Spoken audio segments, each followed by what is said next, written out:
So today we're going to talk about Bhava. So if you don't already know, what we're doing is we're going backwards in the sequence of dependent origination. We started with dukkha, understood what dukkha is. We went into birth, the macro level of birth, the different kinds of births, the different factors that lead you to these different births, and then the psychological manifestations of that in the human realm. And now we're going to talk about Bhava. Bhava is one of the more challenging links to understand because there's so much going on there. Bhava can be translated as existence, can be translated as being or becoming or habitual tendencies. And bhava is actually very crucial to understand in terms of how karma is produced, how the sense of self arises, and how to recognize it. So I'm going to show you today, or walk through all of the different factors that lead to that point of bhava, which is just before any kind of karmic action is produced. So I've taken some excerpts from the Bhava book, and we'll go over that. First, we'll go over what is the definition of bhava. So bhava comes from the root word bhu in Sanskrit, which means becoming, being, existing, the origin of cause or production. Bhava, depending on context and usage, can mean these things and more. So bhava can be understood as a process of coming into existence, of production, and of coming into birth. It's not a stationary effect, but a dynamic process, much like the rest of the links of dependent origination. It is the process of becoming into something, and therefore is the intermediary between the karmic fuel from craving, clinging, and conceit, and the output of that fuel as birth into a new existence, or the birth of mental, verbal, and physical actions. Bhava can also mean the acquisition, accumulation, or possession of something, which is why it can also be referred to as the storehouse of tendencies. And that's what we're going to look at. It's important to clarify there is a difference between the word bhava and bhava. See, there's bhava and bhava. Bhava denotes an emotion or some kind of affective disposition. It can also mean character, and sometimes bhava is used to mean intent in usages outside of the Pali Canon. But within the suttas, bhava is used in conjunction with other words to mean having become something, such as atha bhava, to mean having become a self. So in that context, bhava is also where your self is most strongest. Your sense of self is most strongest, right? So what that means is before you act, before you do anything, there is a series of firing of neurons, let's say, and synapses that are going on. And it creates all kinds of chain reactions. And these chain reactions are the links of dependent origination. So set on by contact. Your mind, your sense bases make contact with something that feeds back into the formations that arise, the sankharas. Those formations then give rise to a kind of cognition of how you view the world. That's the vijnana. I'll talk about that as we continue. But that vijnana can be defiled. That is to say, it can be affected, it can be stained, it can be tainted with certain kinds of afflictive states. And if that's the case, it can affect the way you interact with the world. It affects the way you view the world. And it affects the way you behave with others. So then when the feeling arises, whenever there is an experience of something, how you take that experience will determine what happens. If you identify with that experience, it's going to lead you into craving, which means you tighten up around that and you say, I like this, or you say, I don't like this, or you say, I am this. And because of that, that gives rise to clinging. Clinging we'll explore tomorrow, but clinging is basically that part of dependent origination which digs its heels into something. I am right, therefore I am this way. And if you find in your mind saying something like, I want this or I like this because, that because rationale that's there in the mind is the clinging that happens. It says, I am right because, I've studied this and I know exactly what I'm talking about and so on. Or, I like this kind of music because I grew up listening to it. Or, I have this certain kind of view because of whatever so and so. So it's a process of further personalizing the situation, the choice, the experience, whatever it may be, which then gives rise to the word, therefore I am so and so. That word, therefore so I am so and so, is the bhava. That's where you say, I am this or I am that. And when you say that, what comes to play are all of these habitual tendencies. There are these storehouses of habitual tendencies that arise that then your mind automatically inclines towards. You have a set series of choices of how you can react or respond to whatever is arising. And if you decide to choose one of those and they are rooted in some kind of kilesa, that is to say they're rooted in an unwholesome root, if they are defiled by the upakilesas, those are the defilements, and if they are affected by the underlying tendencies, then you choose those habitual tendencies, or you choose from those habitual tendencies that then projects out some kind of an action. So what that means is, does that mean bhava is inescapable? It doesn't mean that bhava is inescapable. What it means is that bhava is the most crucial step before the production of karma. So if you can pay attention to the factors that lead to the becoming before it's too late, where you actually produce the action, then it takes you to the cessation of karma, which means there is no birth of action and there is no dukkha. So what does it mean when I say bhava is a storehouse? If jati or birth is the released arrow, then bhava is the state in which the arrow is drawn just before it is released. Right? It's the trigger point. The pressure of the undrawn arrow is bhava, in which is contained all of the karmic forces that are ready to push out an action in the form of expression. Bhava can be understood at many levels, primarily as a state of existence from one life to the next, or from one moment to the next, and it is one of the links in which many feedback loops can be seen. So, when I say feedback loops, we see dependent origination as a linear. Ignorance leads to formations, formation leads to consciousness, consciousness leads to namarupa, namarupa leads to contact, contact leads to the six sense bases, or the other way around. Contact leads to feeling, feeling leads to craving, craving leads to clinging, clinging leads to becoming, right? And then becoming leads to some kind of an action. But before all that happens, what's actually going on is there's a lot of feedback systems going on. So when the contact arises, it gives rise to further formations that allow you to feel a certain way, or feel and perceive a certain way. And the consciousness arises in tandem to that contact that colors what it is that you're seeing.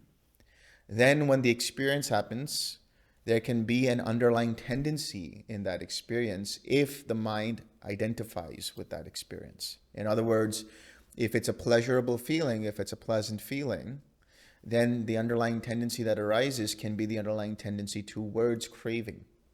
If it's a painful feeling, the underlying tendency that can arise is the underlying tendency towards aversion. If it's a neutral feeling, what can arise is the underlying tendency towards ignorance.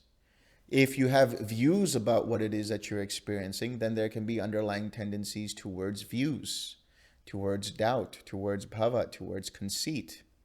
And if the mind acts on them, if the mind starts to gravitate in that direction, then there is full-blown craving, the tanha. That tanha is thirst. It literally means to be thirsty. Means the mind is just wanting something that bad, right? It's just, if I don't have it, the world will not be right. If I don't have it, I will not be happy. Or if this is still in my life, I cannot be happy. Right? That's the aversion. Or I'm digging my heels and saying, no, this is me. This is who I am. That's also part of craving.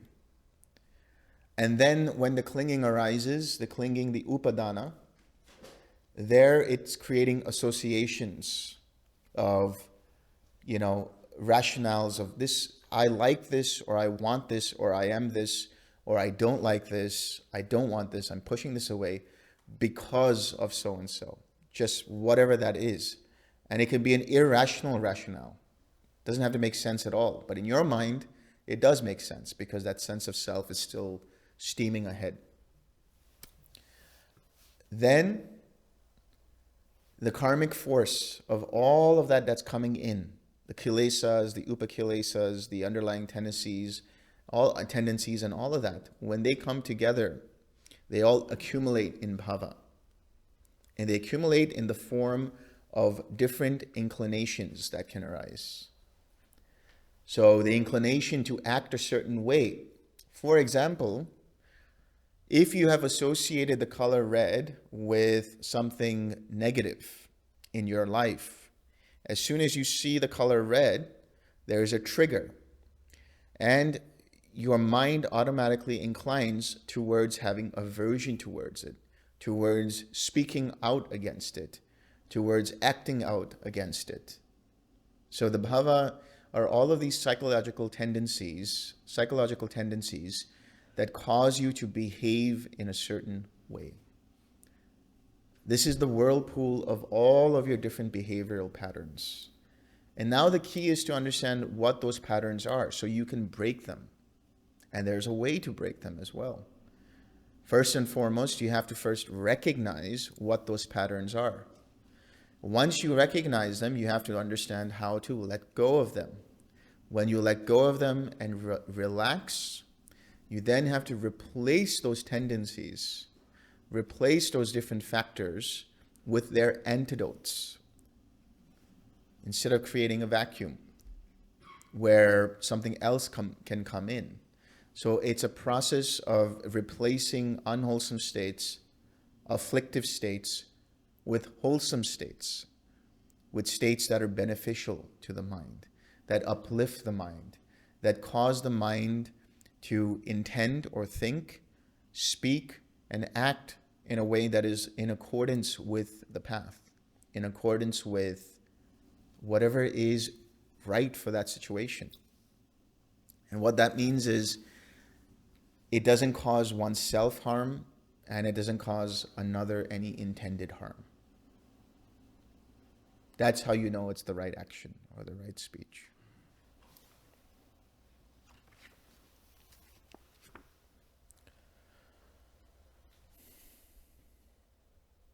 So as I've just said, I'll just repeat here through these words.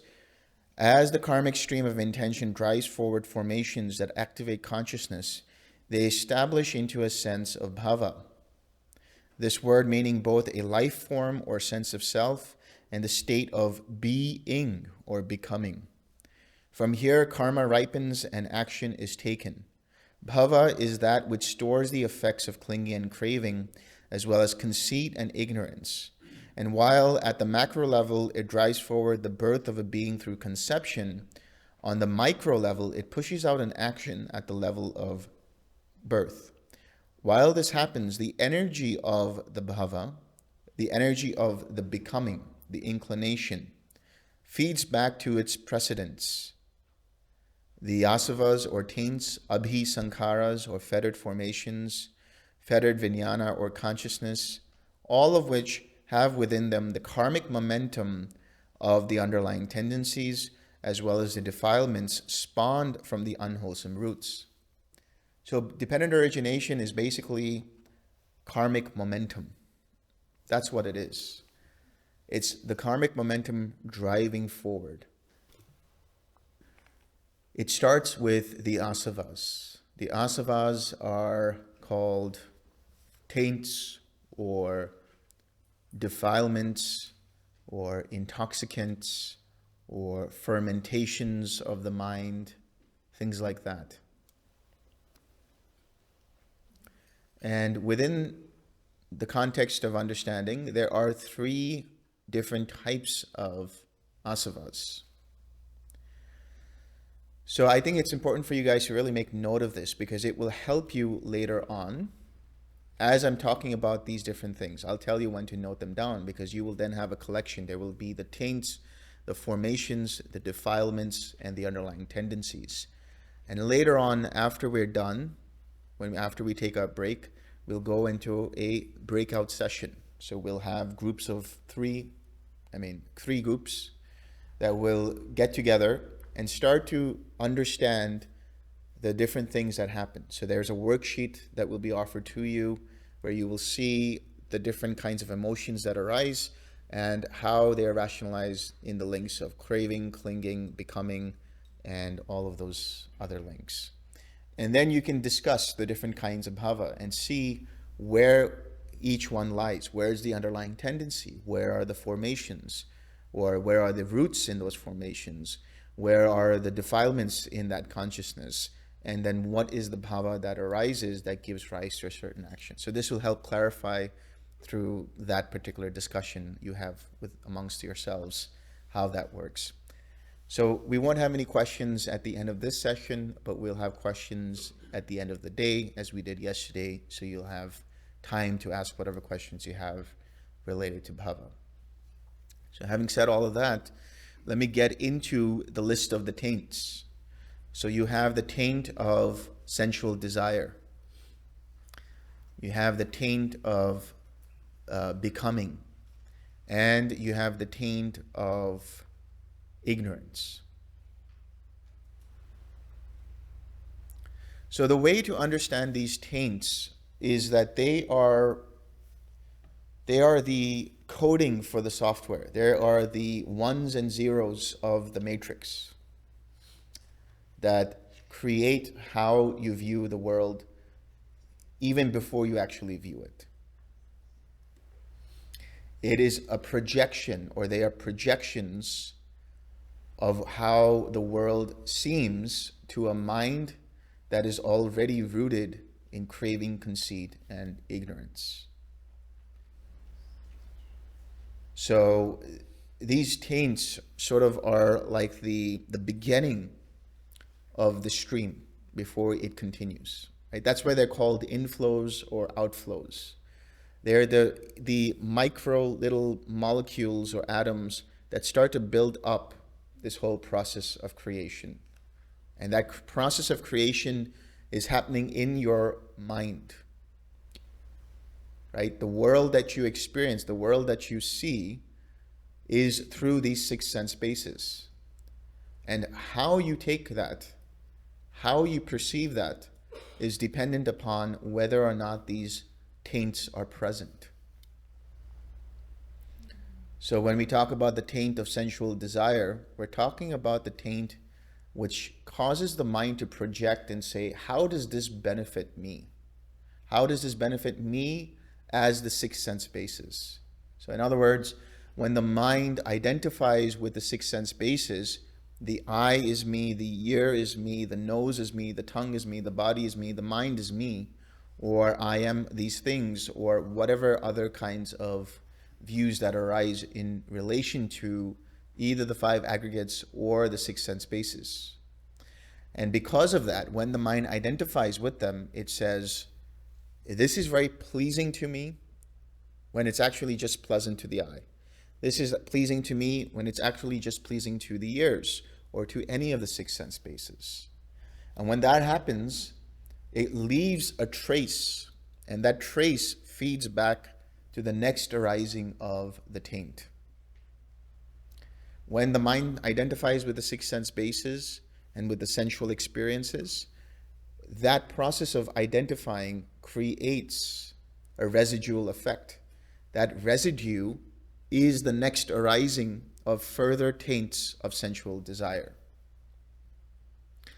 Then you have the taint of becoming, that is also known as bhavasava. So the taint of sensual desire is known as kamasava. The taint of becoming is bhavasava. Bhavasava means that there is a desire to be something. There is a desire to become something. Whether it's unwholesome or wholesome, there's still a process of identification going on. When the mind makes contact, or the six sense bases make contact with whatever experience is happening, naturally the mind will say, I like this or I don't like this. It just decides, I like it or I don't like it, or this feels good to me, or this feels good or feels bad to me, or I am this. That part of the mind that says I am this, or there is an I present there, then can give rise to the craving for existence or the craving for non-existence. It says, I want more of this, or I want to become this, or I don't want to become this.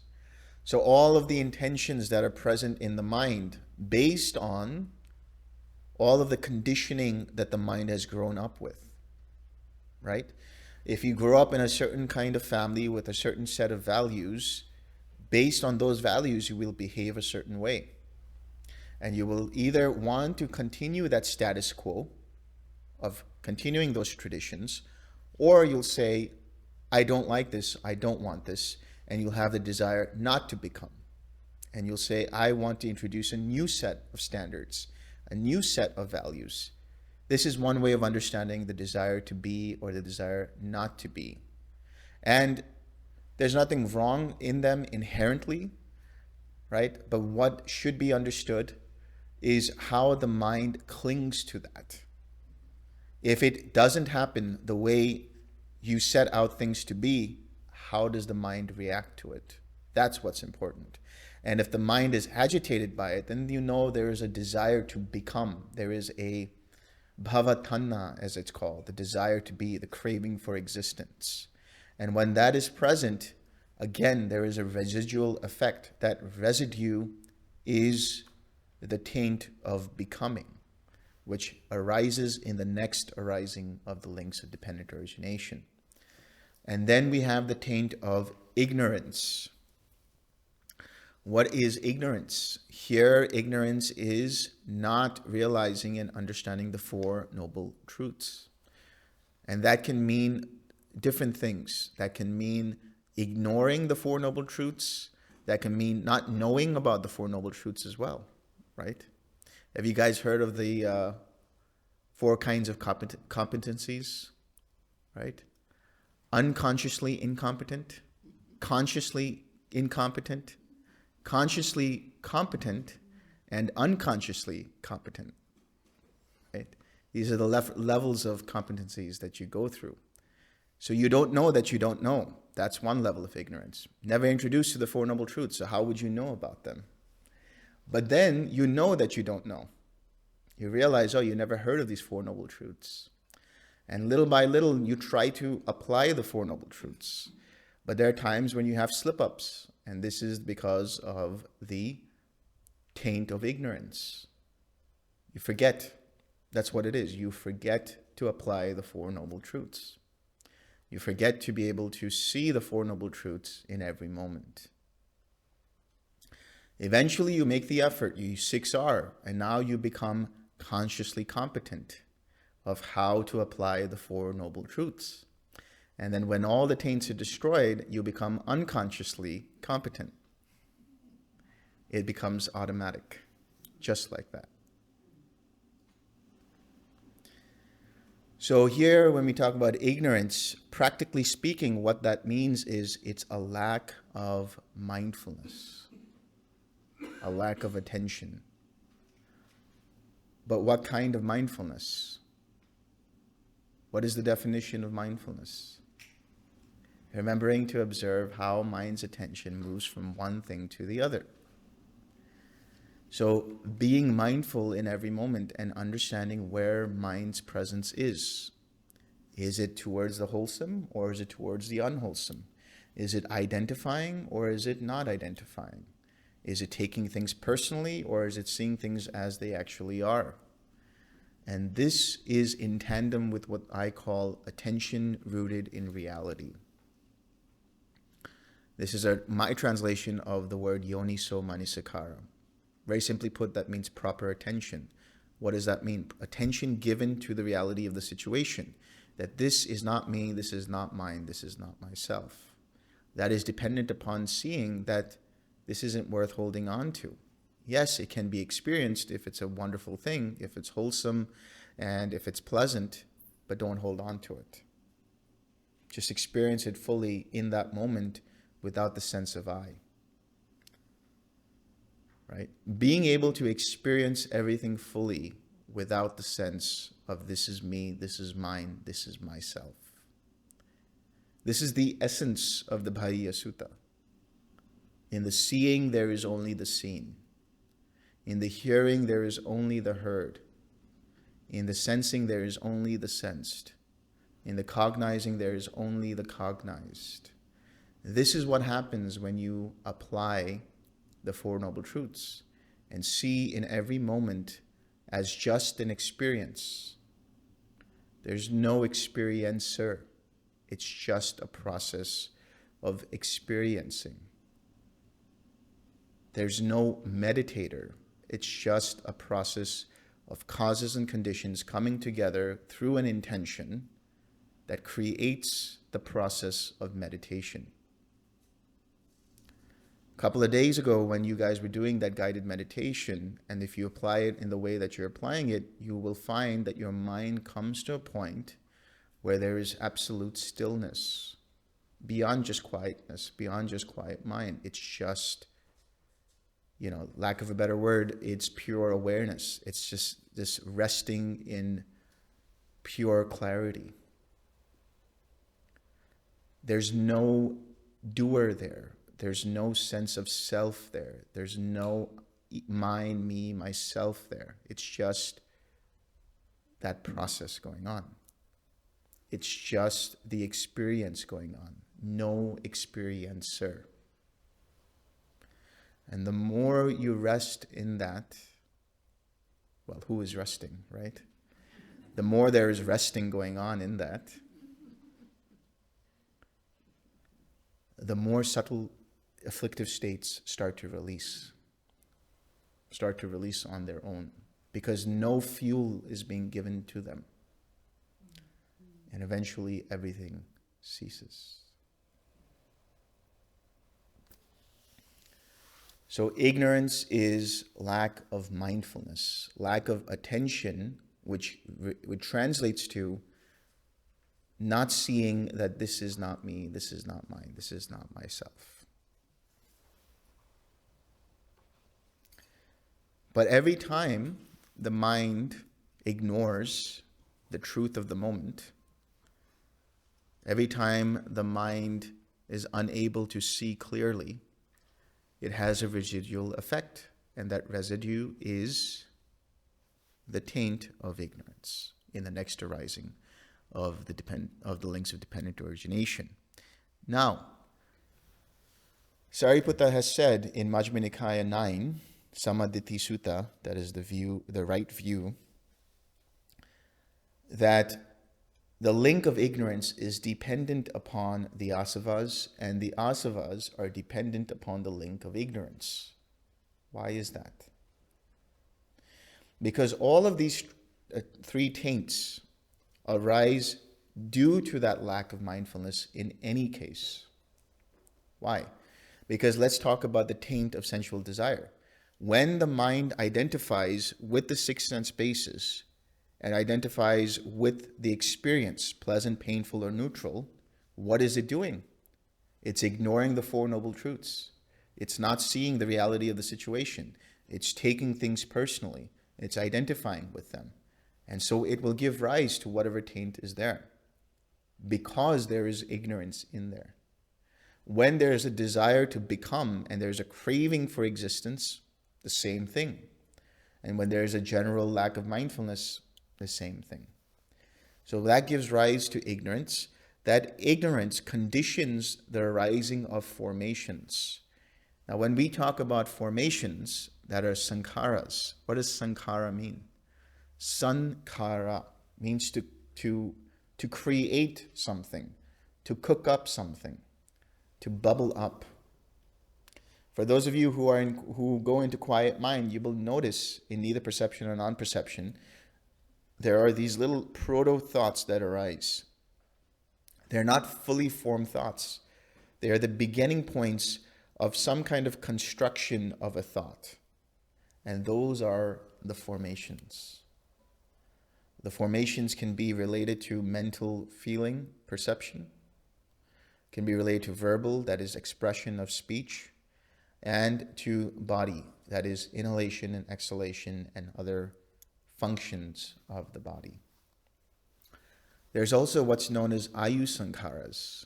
Ayusankharas are essentially those sankharas that determine longevity or condition longevity. So you could liken them to mean telomeres, right? They allow you to know how long this body is going to last based on the length of the telomeres. So these sankharas arise whether or not you're fully awakened. But there's a difference. In the fully awakened mind, because there's no condition of ignorance, because there's no asavas going on, no taints going on, those formations are said to be pure, purified of the kilesas, purified of the unwholesome roots. And so they are just plain and simple facilitators or carriers of karma. That's why they're also called karmic formations. They just allow the facilitation of karma to arise when the proper causes and conditions come into play. But in the case of somebody not fully awakened, they are known as abhisankharas, fettered formations. They are formations that are rooted in the unwholesome. And so these fettered formations are rooted in greed, hatred, and delusion. Greed, hatred, and delusion. Greed is the root through which all kinds of defilements can arise. Attachment, jealousy, craving, sensual craving, craving for existence, and so on and so forth. Hatred is the root through which ill will can arise, aversion can arise, anger can arise, resentment can arise. And delusion is through which ignorance can arise, carelessness, conceit, taking things personally. So when these formations are rooted in any of these, what happens next? There arises a vijnana, consciousness. So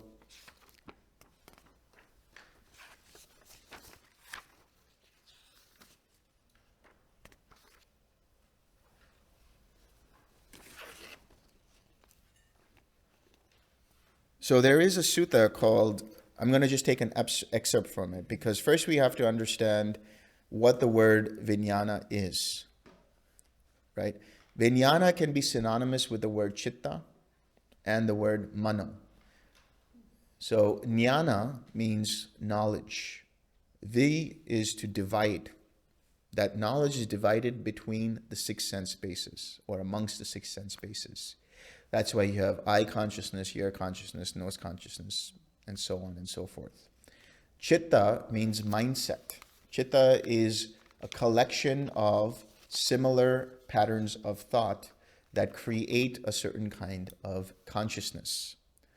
Mano is the part of the mind that is part of mentality. That's the faculty through which the processes of contact, feeling, perception, intention, and attention can arise.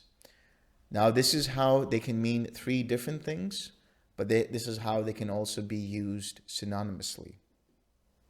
to mean one and the same thing. So what we're saying is this chitta or this vijnana or this mano, which is consciousness, can also be cognition, the bare awareness of something. How do you cognize something? How do you see something? How do you become aware of something? So if the formations are fettered by greed, hatred, and delusion, then the consciousness can be further defiled. And that's what I'm going to talk about now. They are called upakilesas, defilements. So now you can write these down. There are 16 defilements. The 16 defilements are covetousness, ill will, anger, resentment, contempt, competitiveness, jealousy, stinginess, deceit, hypocrisy, stubbornness, prone to quarreling, conceit, arrogance, self-infatuation, and carelessness. It is a coloring or bespeckling of consciousness in the process of dependent origination. After the formations are taking root in the unwholesome. Therefore, these upakilesas make up a mindset and the consciousness besmirched by them, so that one can say, for example, a jealous mindset or consciousness or cognition is defiled by jealousy, or a stingy mindset or consciousness or cognition is defiled by stinginess, and so on. So while the taints are like particulates or droplets that start the process, and the roots, or that is the unwholesome roots, bind the intention, the defilements are like clouds that obscure the mind. It is here that one puts on the defilement color sunglasses and experiences the world through those sunglasses. So whatever it is that you are experiencing is projected onwards through the taints. And those taints then continue to fetter the formations that start to stain the consciousness that you are experiencing through. Whatever it is that you're experiencing has some kind of projection of one or more of these defilements, or can have one or more of these defilements.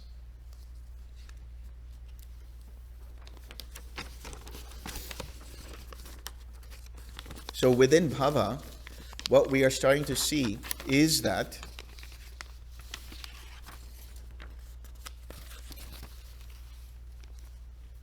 within Bhava, what we're starting to see now are the building blocks, right? It starts off with the residue of the taints. It continues on to the formations. And now we're looking at the defilements in consciousness. So I'm going to list out the defilements and explain those defilements in some detail so that you can also understand how to recognize them, how they manifest, and more importantly, what are the antidotes for each of these defilements. Because as I said earlier, when you're doing the 6 R's, it's a 2-step process. You're first letting go of the unwholesome and replacing them with the wholesome. So you're letting go of the defilements or the upakilesas and bringing in the antidote. So how are these roots and defilements connected? The root of greed gives rise to the defilements of covetousness and stinginess. The root of hatred gives rise to the defilements of ill will, anger, resentment, contempt, competitiveness, jealousy, and quarrelsomeness. The root of delusion gives rise to the defilements of deceit, hypocrisy, stubbornness, conceit, arrogance, self-infatuation, and carelessness. So I'll say that again. Greed, the root of greed, gives rise to the defilements of covetousness and stinginess. So on your outline, you can kind of connect the dots there. The root of hatred gives rise to ill will, anger, resentment, contempt, competitiveness, jealousy, and quarrelsomeness. The root of delusion gives rise to the defilement of deceit, hypocrisy, stubbornness, conceit, arrogance, self-infatuation, and carelessness. If you are able to make those dots and connect them together, it'll be helpful for you later on when you do the exercise in the breakout sessions. So the process first started with the droplets of the asavas, or the taints, which then streamed into the roots, and now that stream has gained momentum by a whirlpool of the defilements. We will now explore each upakilesa in depth that is present in the whirlpool that connects consciousness and mentality materiality, since there is an interdependency between the two, for the purposes of understanding each effect on the link of consciousness that then extends to infecting the factors of Namarupa. So in other words, what we're saying here is, once we understand the defilements of consciousness, we can understand how they affect how contact is made, how feeling arises, how perception arises, what intentions arise, and how that attention is directed. So let's start taking the examples of each of these defilements. The first defilement is covetousness.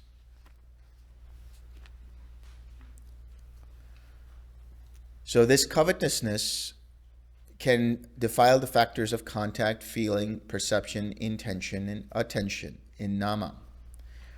It can intertwine with jealousy, competitiveness, deceit, and resentment. When you have this kind of mindset of covetousness, so covetousness means I want that, right? I want what they're having. Such a mindset is unable to see what is in one's own plate because the eyes are always looking at what others are eating and wanting that, figuratively speaking. Because of this, one is able to let go of restlessness and the mind becomes aggravated, possibly leading to breaking the precept of taking what is not given, leading to further restlessness. The overactivity of this covetousness can lead to an existence rooted as a hungry ghost in the mind. So a mental kind of hungry ghost that's always seeking more and more and more and more, never satisfied. But the antidote for this covetousness is generosity and gratitude. Now that's very important to understand. Generosity and gratitude are the way to deal with covetousness. Why? When you are generous, and that doesn't just mean with your resources, it also means with your wholesome states of mind. When you are generous with sending out loving kindness, when you are generous with sending out compassion, when you are generous with sending out forgiveness for whatever is required, the mind stops looking for what it can use as a way to satisfy its agitation. So when the mind is agitated, when the mind is restless, it's always looking, how do I deal with that restlessness? And it's always looking externally, right? It's that agitation of, I don't like this or I don't want this, that tension that arises in the mind and in the body that causes the mind to react to a situation in such a way that if I only do this, that restlessness will stop. If I only do this, that agitation will stop. And whatever it is that you're doing is motivated by that agitation, which causes further agitation. So what's important to understand is, what is the motivation behind what it is that you're doing? Is the mind agitated and then wanting to release that agitation, which means it is averse or aversive to that agitation? Or is it first recognizing here is the agitation present, which is causing the mind to want, to desire, to crave, which is wanting the mind to say, this is what I want, is wanting to say, if I only have this, I will be happy. If you can recognize that, let go of that, and instead of being in the attitude of what can I get, what can I take, replace it with generosity, which says, what can I give? How can I serve? What can I do to help you or to help others? That is generosity. And gratitude is also absolutely important, because gratitude allows you to take into inventory of the things that are present already in your life. The things, the people, the situations, the relationships, the wholesome states, all of those things that are present in your life. The more you become aware of this, the less the mind will look outside of itself in order to be happy.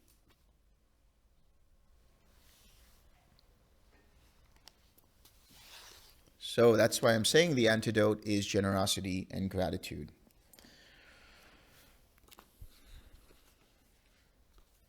Then we have ill will.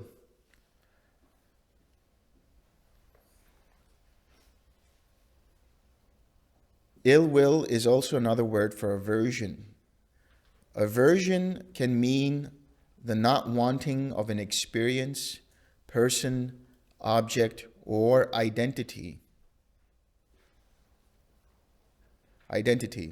The more one acts upon the defilement of ill will, the more it manifests in stronger forms like anger, resentment, hatred, and violence in thought, speech, and action.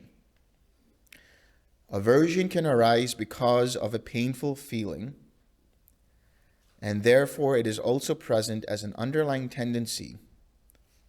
That is the underlying tendency towards aversion.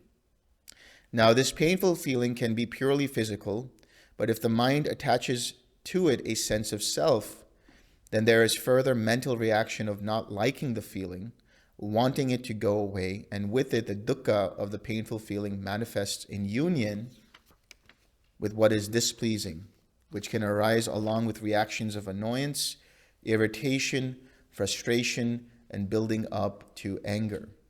The more one harbors these thoughts, the more they accumulate in the mental bhava of a being as one who is annoyed, and then they spill over into further actions of even heavier thoughts, heavy in that they are rooted further in hatred and even more stained with the defilement of ill will.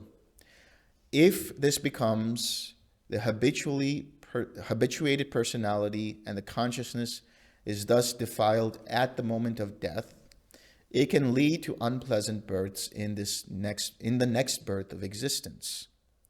But aside from that, it can also lead into mental birth of an experience where everything is just terrible. It's just unhappy with everything all the time. So what's the antidote for that? Loving kindness is the antidote for ill will.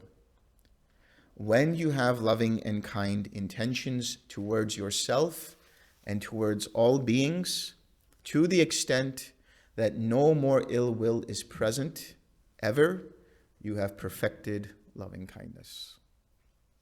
Until then, keep practicing.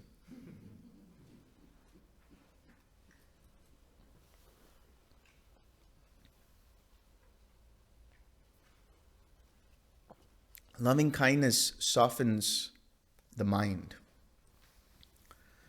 It softens the edges of the mind. And those edges of the mind are filled with that ill will. It's the stain in the mindset or the consciousness that says, this sucks. I don't like this.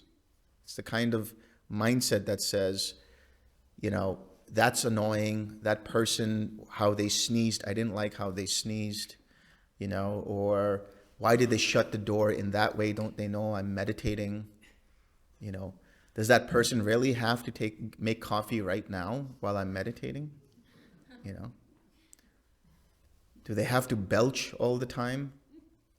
You know, whatever it might be, these thoughts that manifest are ill will. But when you have loving kindness, your mind looks upon those things in a loving and kind way. Okay, that's the reality of the situation, which means the fruit of loving kindness is equanimity. Loving kindness leads to compassion. Compassion leads to empathetic joy. Empathetic joy leads to equanimity.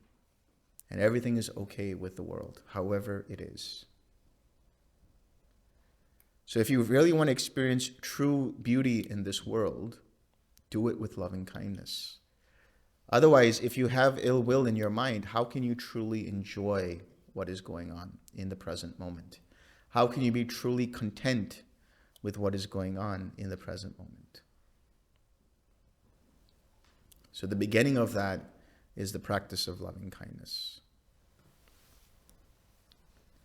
Then there is anger.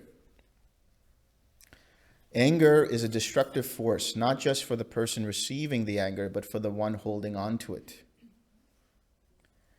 Anger is the intensification of ill will and aversion, which results in a mindset that is heavily defiled and results in thoughts of harm, violence, and even murder. Anger is like an intoxicant because it muddies the senses, makes the head feel tense, and colors the perceptions in a way that prevents one from seeing reality as it actually is, thereby causing one to become heedless, caustic, and prone to breaking the precepts. Anger is rooted in hatred and can give rise to a mindset stained with intentions and thoughts to cause harm.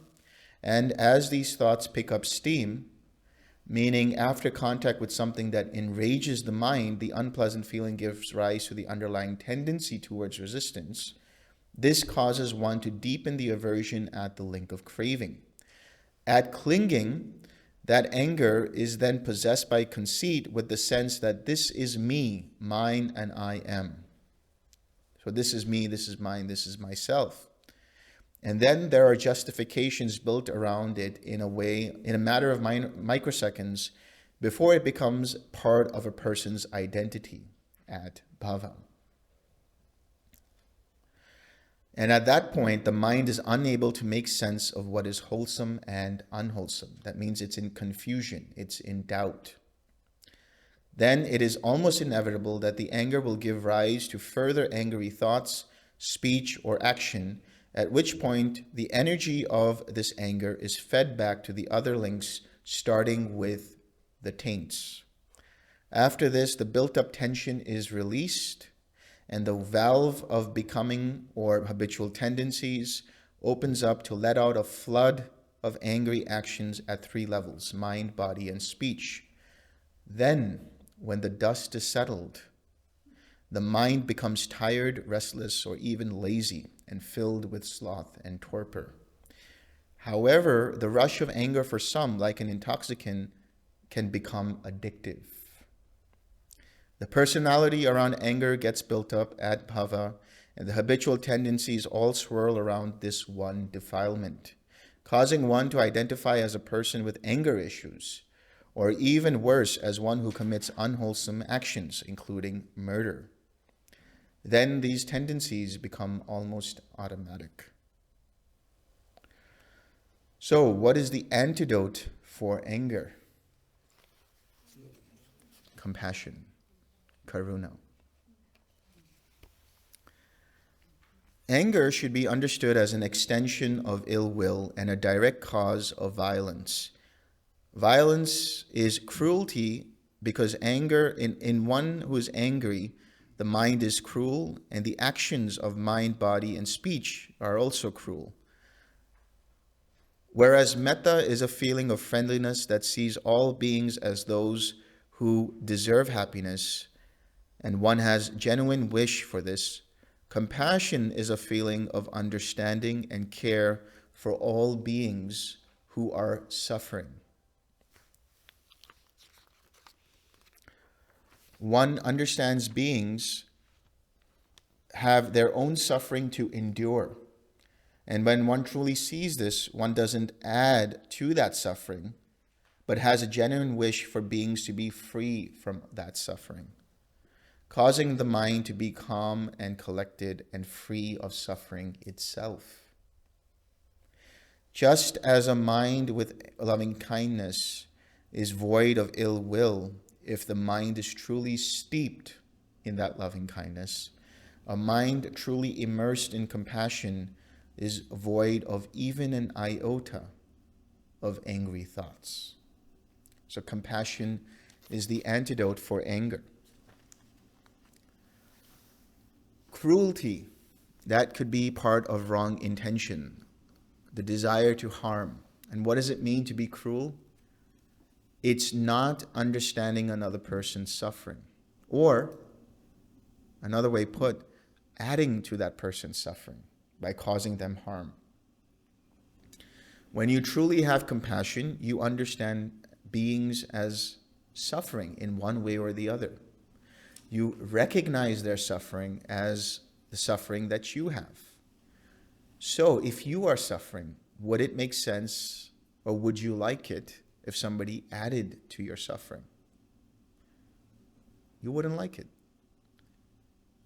So the true understanding of this is born when you have compassion, realizing that I do not want to add to the suffering of beings, and I wish all beings be freed of suffering. And then you have an attitude or right intention of non-cruelty. Now, compassion doesn't mean that you have to take on another person's suffering.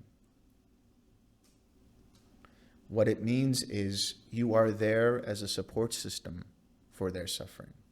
You are there to help them out of their suffering, but they themselves must take the steps and walk the path leading them out of suffering. If it was that easy, the Buddha would have just taken us all out of suffering. But he is just the way shower. This is the path. Try it out and see for yourself.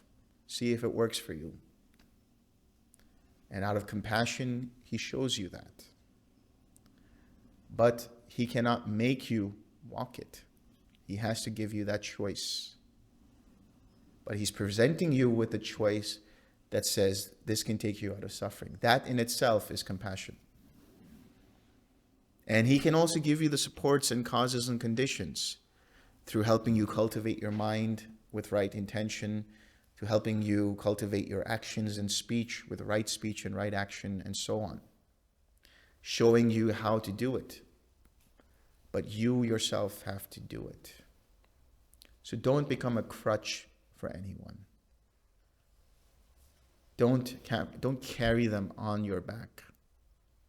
Be a support for them, but make them walk the path. Show them that you have to walk the path.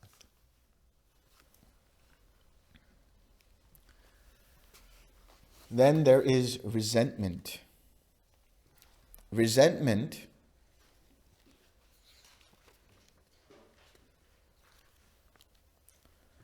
is holding on to ill will or anger to such an extent that it becomes part of the framework of what one may consider to be one's identity or personality.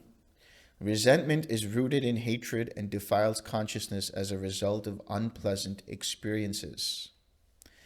After contact arises, the unpleasant experiences of past abuses by loved ones, the betrayal of friends, or even being felt hurt by a group of people in society results in the mind shattering into self-doubt, self-criticism, and self-hatred.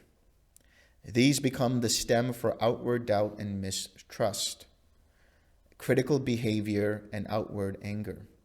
If one doesn't forgive oneself or those who have caused harm to the mind in the past, this anger will turn into resentment that eats away at the mind.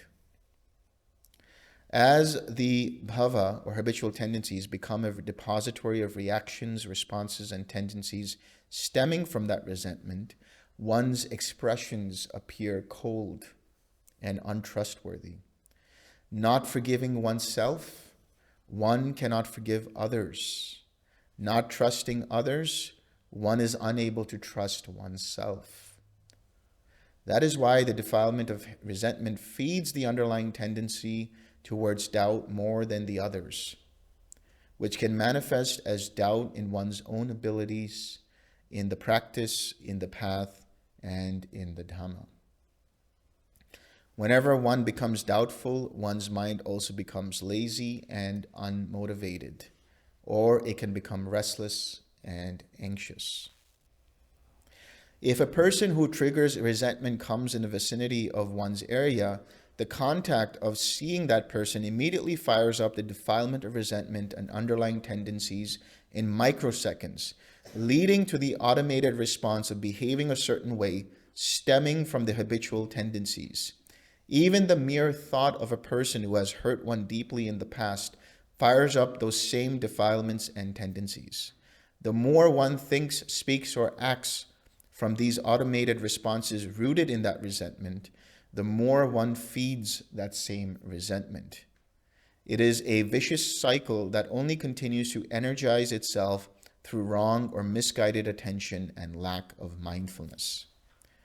There are 5 ways to let go of resentment: metta, or loving kindness, compassion, equanimity, abandoning attention towards the person who sparked that resentment, and reflection on everyone being inheritors of their own karma.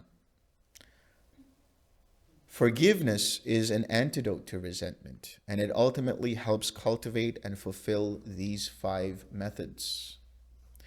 Forgiveness is a powerful cleanser of the mental and emotional debris that had been lodged for many years or even lifetimes through the process of formations arising and passing away.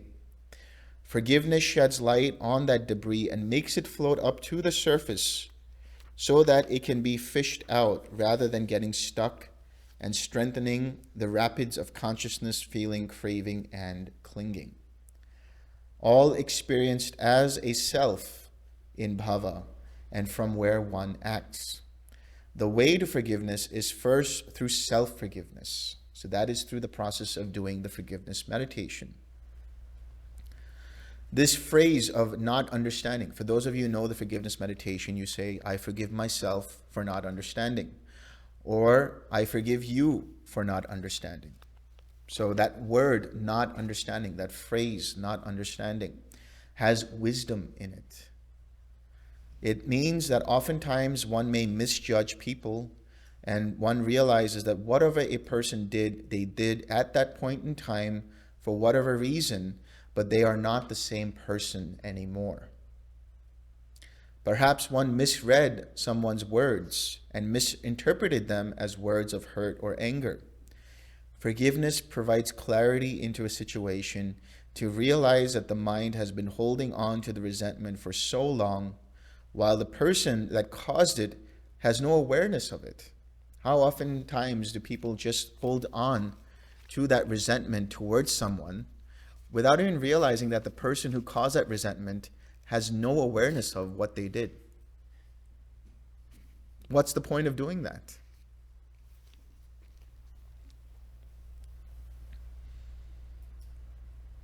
Instead of confrontation, the energy of forgiveness in meditation sweeps through the consciousness and cleans it of any stains of resentment. When this happens, the rest of the undercurrents dependent upon that defilement fade away, and there is a cleansing at Bhava. With true forgiveness, the Bhava of hurt emotions, resentment, and a personality rooted in that are all demolished. So in other words, the forgiveness transforms the Bhava from an unwholesome Bhava to a wholesome Bhava. Ultimately, you want to let go of all identification with Bhava, but it's a process of transformation. And the tool for that is forgiveness. You change resentment into acceptance.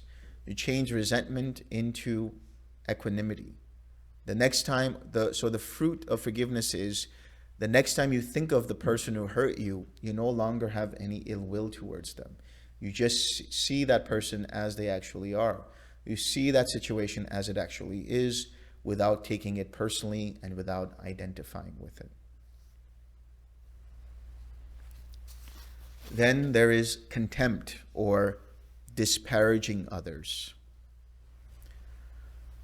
Contempt arises from the root of hatred and a strong sense of self. So contempt happens when you achieve some level of success, right? You have some level of success and you say, I am better than others, or they are no longer my friends because I hang out with a different bunch of friends now, or whatever it might be. So that contempt is rooted in some level of arrogance, some level of conceit, saying that, I'm different now. I'm more enlightened than you are, so you better listen to me, right? Or whatever that might mean. That's also contempt.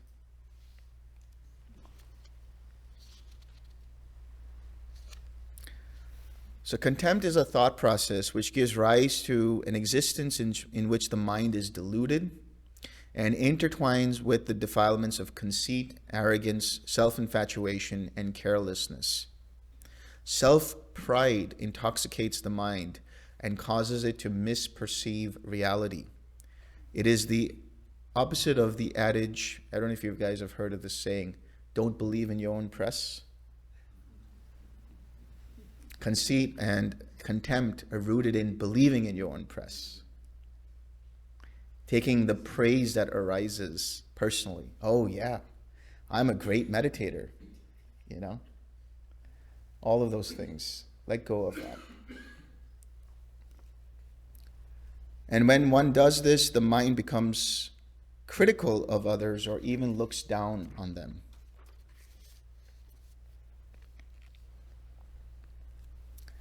A mind with contempt doesn't have or make any consideration for others.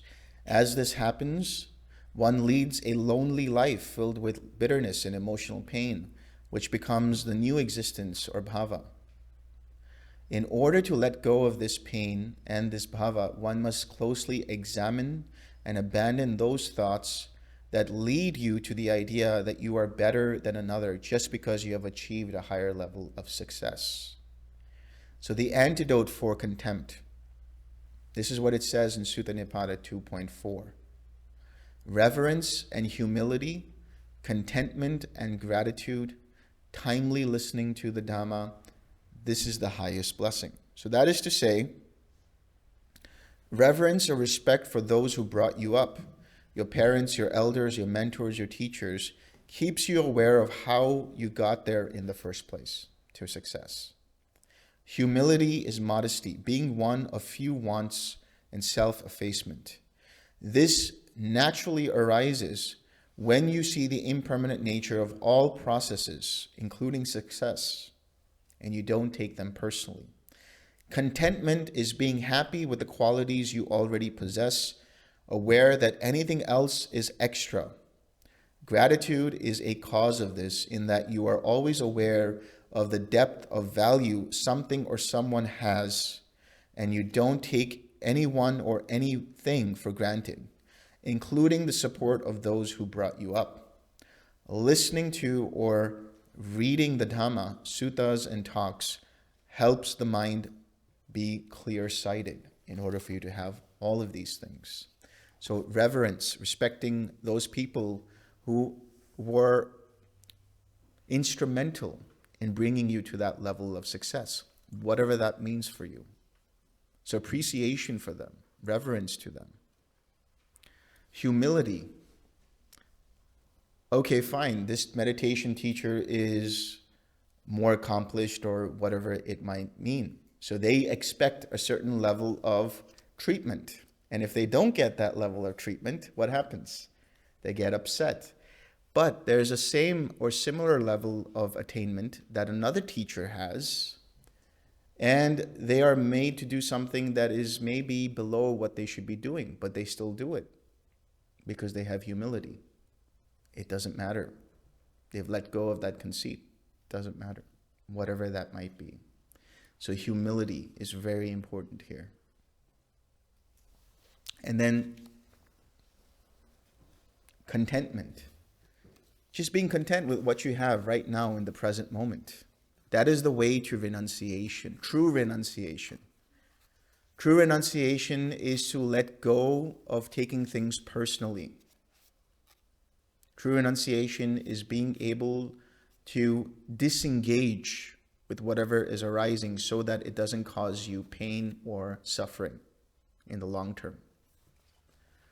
True renunciation means you let go of the idea that this is me, this is mine, this is myself. That's all it is.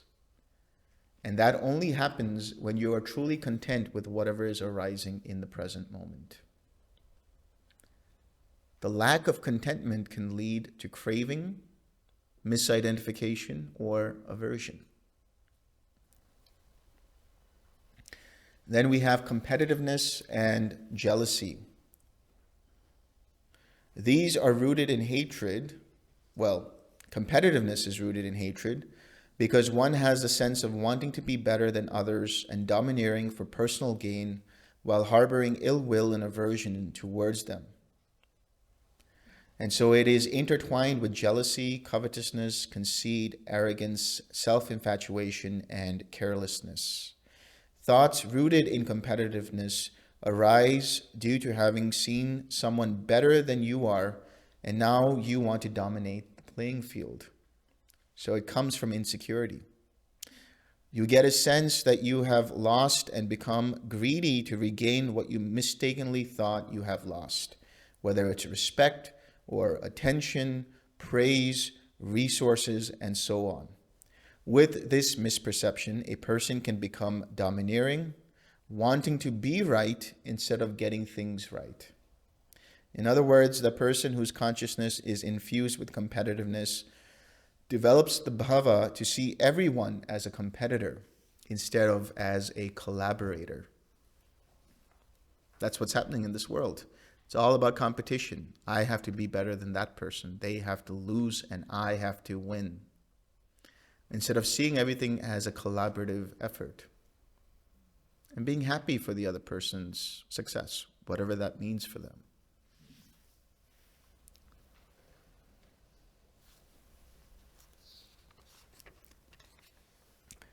Jealousy is closely related to covetousness, but it is also a sense of possessiveness, especially when it comes to relationships.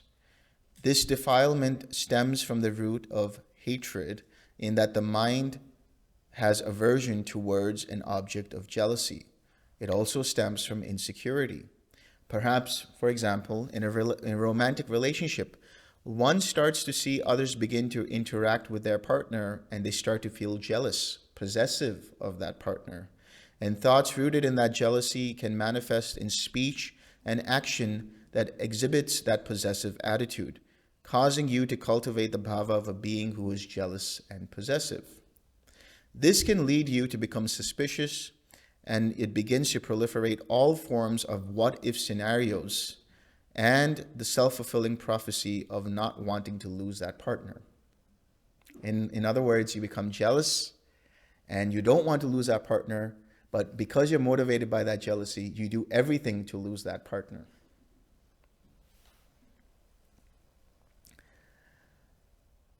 Among siblings, one sibling may feel jealous of the attention the other sibling is receiving from the parents or elders in general. One may view their sibling in a negative light, and this can manifest in harsh words or even actions towards the siblings as well as the parents or elders.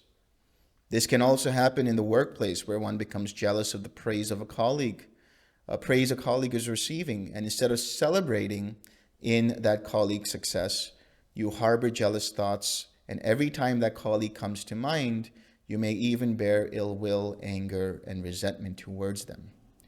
Jealousy can cause the mind to shut down from the reality of the situation, just like the other defilements, and it can produce many unwholesome behaviors, which, if repeatedly acted out, can become part of the storage of automatic reactions in the link of bhava.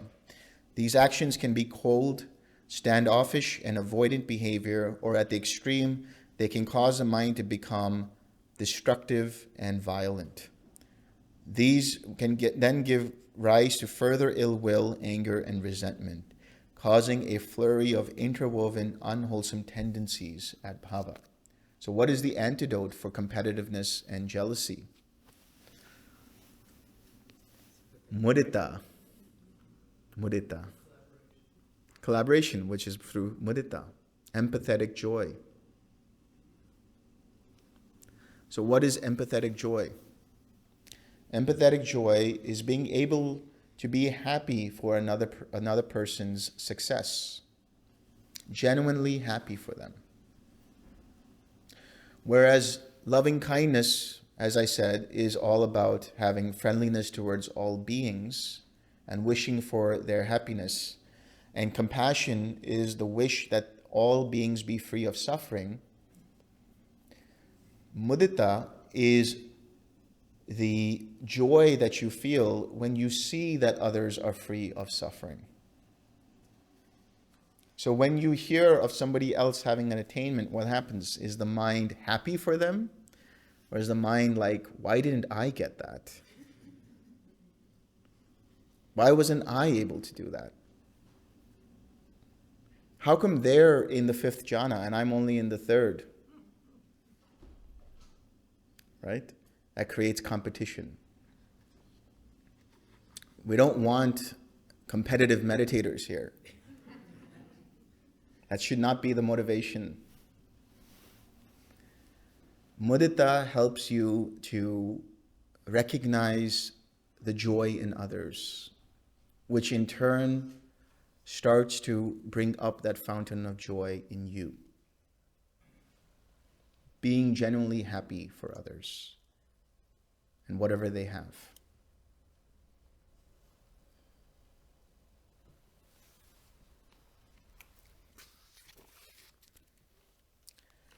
And then we have stinginess.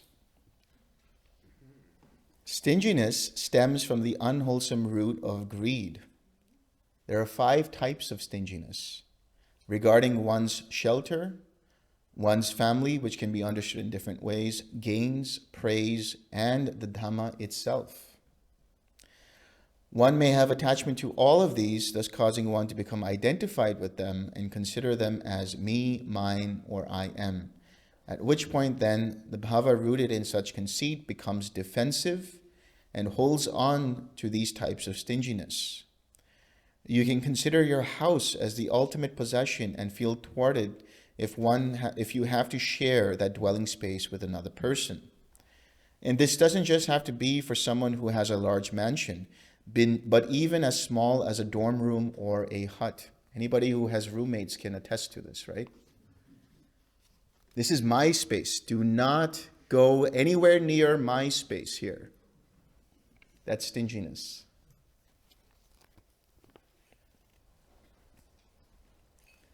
Being stingy regarding one's family it means relationships in the lay life in regard to sharing the support of families with others within the sangha in the life of a monastic. So how can you be stingy with relationships? For example, you may be controlling of where a family member may go or who they can speak with, and so on. Instead of family for a monastic, you may try to hoard the support of lay families, trying to exclude the rest of the sangha from being able to receive donations from such families. Stinginess in regard to gains is not sharing the food or other resources one has gained with others. You may have received some money for the benefit of your community, family, or team members in a work environment. But you hoard that money, control how it's spent in such a way as to make sure only you are benefited the most from it, and the cost of others missing out. At the cost of others missing out. Perhaps you receive donations in the form of clothes, electronics for the benefit of spreading the teachings of the Dhamma, but you are uninclined to share and are rather possessive of these things. When you receive teachings of the Dhamma, you may be stingy regarding those teachings by trying to hoard what you teach, or what you have learned rather, and not share them with others who may require it when asked about it. We can be stingy with the Dhamma too. You learn something new, and when somebody asks you about it, you're just annoyed by them and you don't want to deal with it. You don't want to share the Dhamma in that moment. You can be stingy with it. All of these are manifestations of the root of greed, because you don't want to part with any of them under the misguided perspective of seeing what is impermanent as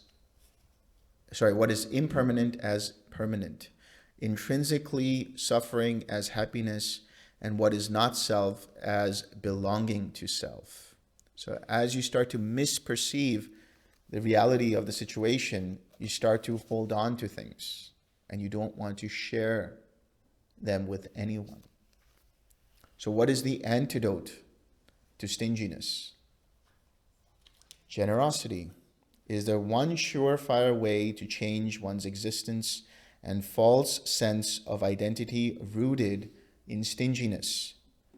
Expressing generosity exercises the mind to share even when it doesn't want to share.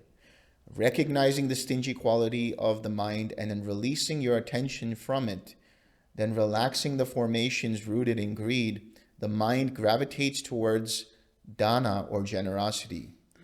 You can practice dana specifically related to the 5 types of stinginess. That means you can share your home, inviting others for a meal. You can let them rest and use the facilities of your space. As a monastic, you may share the resources received from a family of supporters with other monastics. You may be open to the choices members of your family makes when it comes to who they meet and where they go, respecting their way of life and not holding on to them like possessions. You may share the food that you have at home with your guests. You may express formal generosity with monastics, that is to say, offer food or any kind of requisites with an open heart to all and with all beings. In all forms of giving, it should be done with loving kindness and a sincere wish for the benefit of those receiving, without expectation or reward or returns from that generosity. The generosity itself should be a source of happiness, meaning the giving itself should uplift your mind. Everything else is just icing on the cake, the cherry on top. If you are aware of certain teachings of the Dhamma, you should not hesitate to teach when requested to do so. And of course, the simplest way always is to share one's smile with all, causing others to experience an uplifted mind. It's as simple as smiling, guys.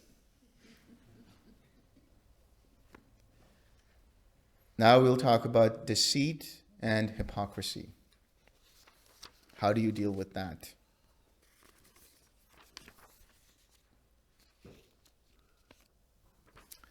Deceit and hypocrisy are 2 sides of the same coin.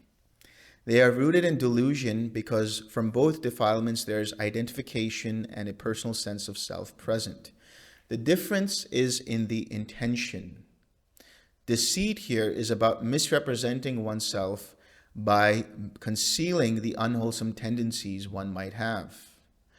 Therefore, one tries to bring their best foot forward but is not forthright with their shortcomings. They may do this in order to gain favor for support, resources, and name and fame.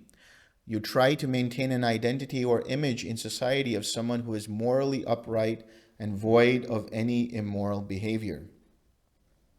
That is why it is of the nature of concealing. In the case of hypocrisy, you say one thing and you do another, or what you represent is not your intentions. It is treachery. You may say that you are someone's friend, but stab them in the back, figuratively or even literally. You may say that you are a master of a certain technique or you have attained so and so, but in reality you haven't even begun the practice. There is a difference, of course, between someone who misrepresents themselves through conceit and arrogance and ignorance, but has no intention to deceive, and someone who says they are something when they know they aren't, with the intention to trick and fool others. In the first case, it is an overestimation of an attainment, and in the second case, there is just a need for gaining favor and teaching people with fraudulent misrepresentations of the teachings. A mind that is defiled by hypocrisy may also lead people astray from right view. And this can create an extremely unwholesome existence where such a mind may not even have remorse for their actions, believing their thoughts, speech, and deeds to be right and effective. Such a person is lost, and it can become difficult for them to find their way back to right view if they themselves believe they are on the right path when they really aren't. So what is the antidote for deceit and hypocrisy? A commitment to satya, or truth, and honesty is a deterrent against deceit and hypocrisy. Undertaking the precept to abstain from false speech is rooted in an intention and thoughts that stem from a commitment to truth.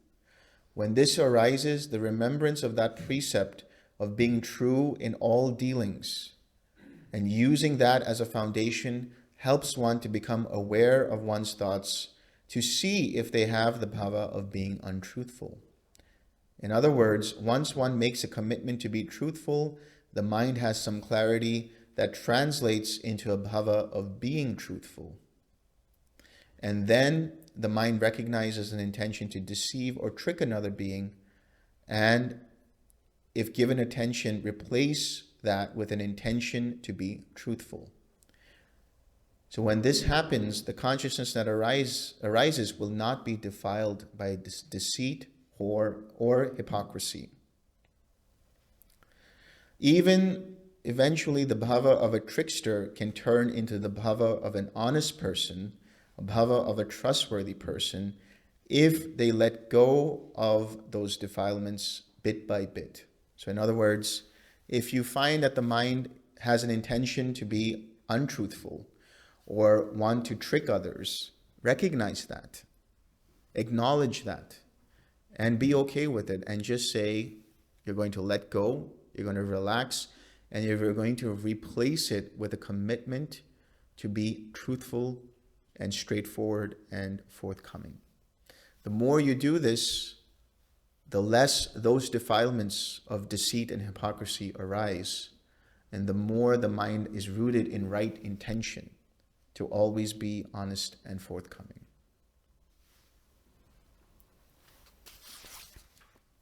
Then we have stubbornness.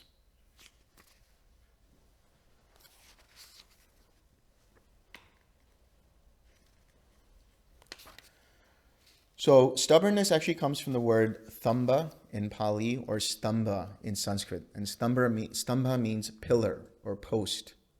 It's unyielding, inflexible. It's just stubborn in your ways. Stubborn as a bull, as they say. A mindset defiled by stubbornness holds strongly to views, is and unable to move forward with ease, if at all. Usually such stubbornness may be expected in the beginning for a mind that is doubtful or skeptical, questioning everything. This is a good thing insofar as experimenting and seeing for oneself the beauty and practicality of the teachings of the Dhamma. But if this becomes the mode of thinking where it is unable to let go of ineffective thoughts due to attachment to those views, then this is called stubbornness. So you have to be flexible with what you see around you and what you hear. At the same time, doesn't mean you just accept everything that is told to you. You have a balanced approach to new information. You just don't have immediate resistance to things that seem like they may be contradictory at the surface to what it is that you already know. Instead, you make amends for it and say, okay, let's listen to what this person has to say. Let's hear what this teaching is. Instead of saying, no, that's wrong teaching. I'm not going to hear that at all. You just allow the mind to hear it. And if you see, if it makes sense in accordance with the Four Noble Truths, then you say, okay, that makes sense. If it doesn't make sense in accordance with the Four Noble Truths, then you can discard it. So you use the Four Noble Truths as your touchstone to see if the information that you're receiving makes sense or doesn't make sense. And even then, don't hold on to the Four Noble Truths themselves. Don't be stubborn in that either.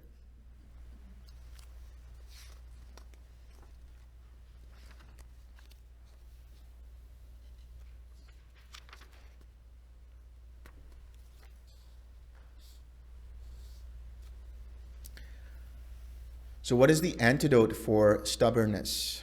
Since stubbornness is rooted in delusion or ignorance, one must first recognize that the mind is inflexible and unable to process information related to the Dhamma in an unbiased manner.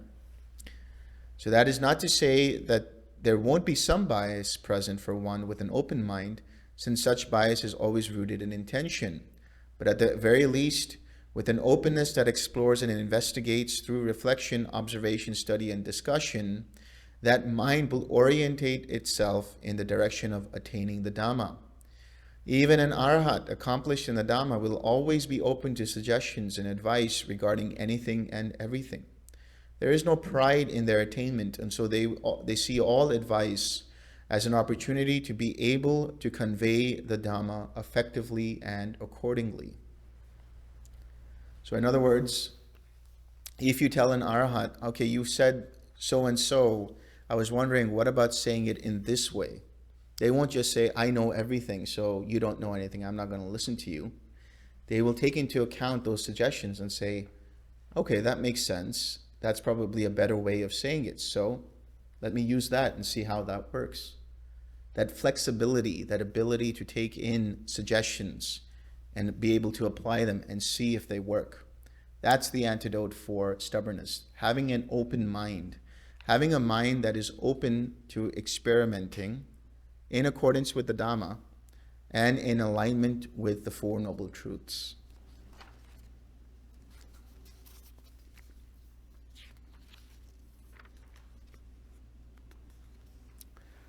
So the next one is called quarrelsomeness, or prone to quarreling, hostility, or being quick to retaliation.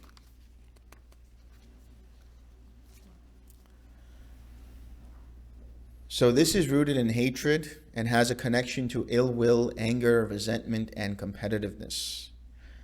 If a mind is defiled by this particular defilement, that is hostility, and they are criticized, then they are prone to retaliate with critical words.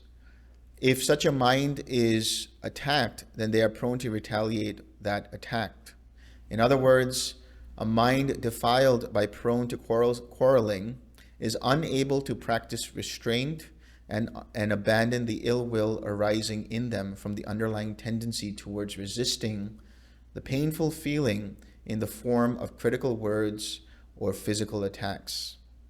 As that underlying tendency manifests into the birth of action in the form of retaliation, that experience that seems to bring some superficial relief to the mind from having expressed the underlying tendency re-nourishes the root of hatred and further clouds the mind with the defilement of quarrelsomeness.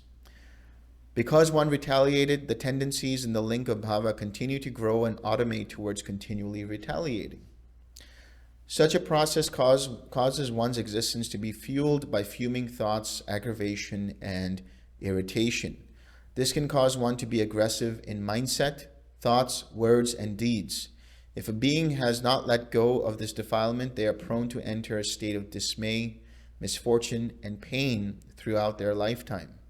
Moreover, at death, the defiled consciousness that automatically arises from these formations, rooted in hatred, will establish into a new mentality, materiality, in a life of turmoil, in the human existence, in the asura realms, or even the lower realms. This is because this defilement leads one to break all 5 precepts and destroys the purity of one's mind. Such a mind is untamed and not cultivated properly for the practice of meditation, and thus such a mind will not obtain wisdom.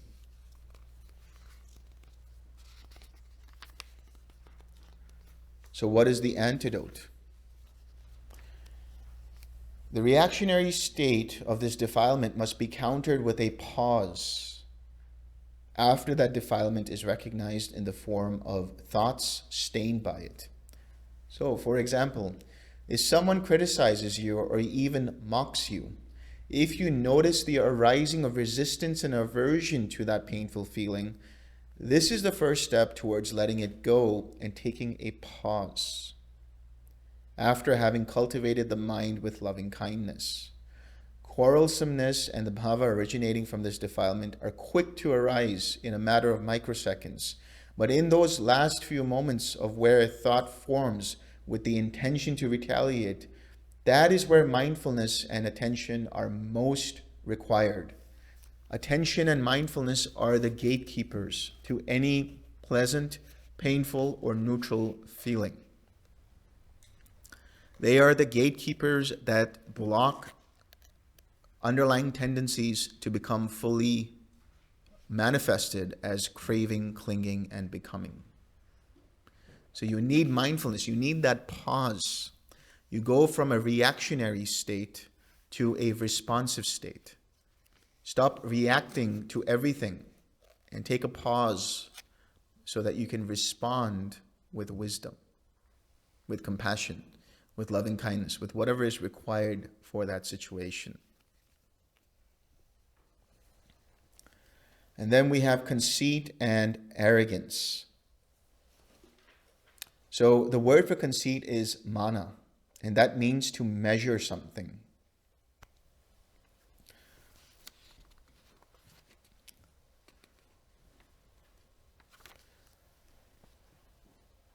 This is a deeply embedded view in mind that sees the world in the context of I am. It is the identification process that is one of the most subtle elements of rebirth to eradicate. It is a concept of the sense of an intrinsic self that the mind mistakenly grasps at. So mana is basically, it can manifest in each of the 5 aggregates in different ways. I am this, or I am better than this, or I am equal to this, or I'm worse off to this. So I am this, or I'm equal to this. I am better than this, or I am worse off. So that's all about self-esteem issues as well. That's also related to conceit and arrogance. And so arrogance is actually an aspect of conceit. While conceit is threefold, you have the inferiority complex, the sense of equality, and the superiority complex. The arrogance is the third of these types of conceit. There are 55 types of conceit.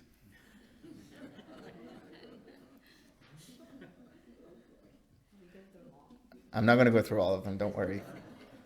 55 types of resistance. And 55 types of resistance to hearing that conceit. Which one is the best conceit? Ah, that's a good question.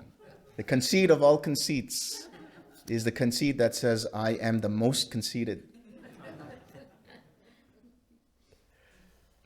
The basis for all of these different types of conceit stem from the idea that of an I am in relation to the 5 aggregates.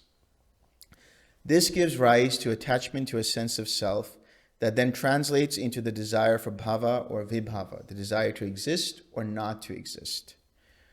Until there is this sense of I am present, that bhava will continue to remain as a link. This bhava doesn't just extend to a certain type of identity or existence on a macro level, but it can also arise within the context of meditative states. If one thinks I am experiencing this jhana, or I have attained this space, or I enjoy the factors of this state, then they are identifying with that jhana. So I want to clarify what that means. It doesn't mean that you can't enjoy the state. It just means that don't be attached to these jhanas. Don't be attached with the idea that I have achieved them. No, the truth is they are arising due to causes and conditions. So what you see is that these jhanas are present because the mind has continued to let go. The jhanas that are considered the practice that we do arise from letting go. No, they don't arise due to constructing a process. They arise due to deconstructing and decoupling a process. By letting go of the hindrances, by letting go of identification, the mind becomes calm and collected. And the different factors of the jhanas arise quite naturally. So if the mind starts to identify with it and takes it for as this is me, this is mine, this is myself, then you're going the wrong path. You have to understand that this is just a meditation process, nothing more. Don't give so much importance to the practice in such a way that when you do experience something, you attach to it and you say, I want this to continue. It will change by the very nature of the fact that it is conditioned. And so that brings me to the antidote of that conceit and arrogance. And that antidote is the perception of impermanence, the understanding and realization of impermanence.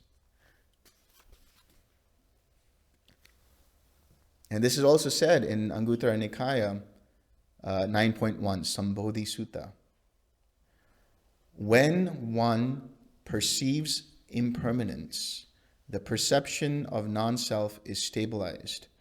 One who perceives non-self eradicates the conceit I am, which is nibbana in this very life. So it starts with the perception of impermanence, the realization and understanding of impermanence. And then we go into self-infatuation and carelessness. So this is vanity, intoxication, or pride.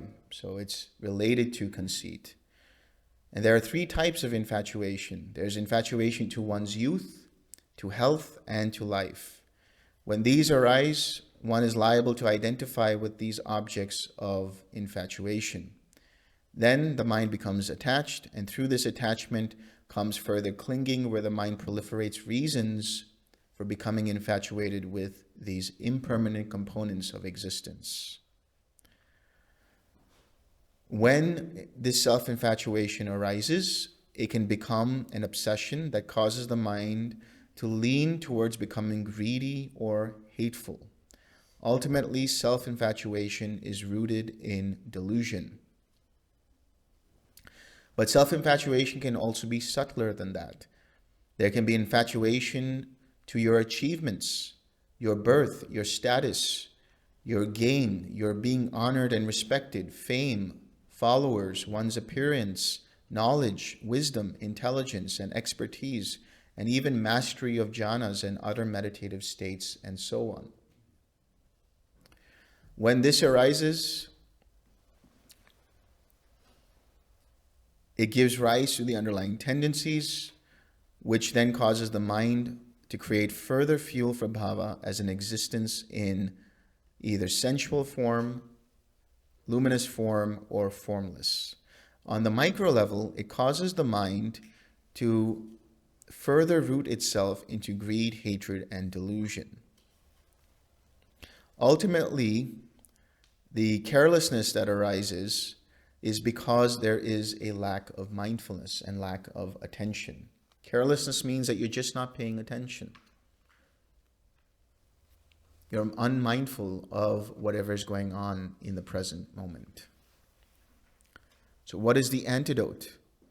Diligence is the key to abandoning the defilements of self-infatuation and carelessness, and ultimately all other defilements, tendencies, and hindrances.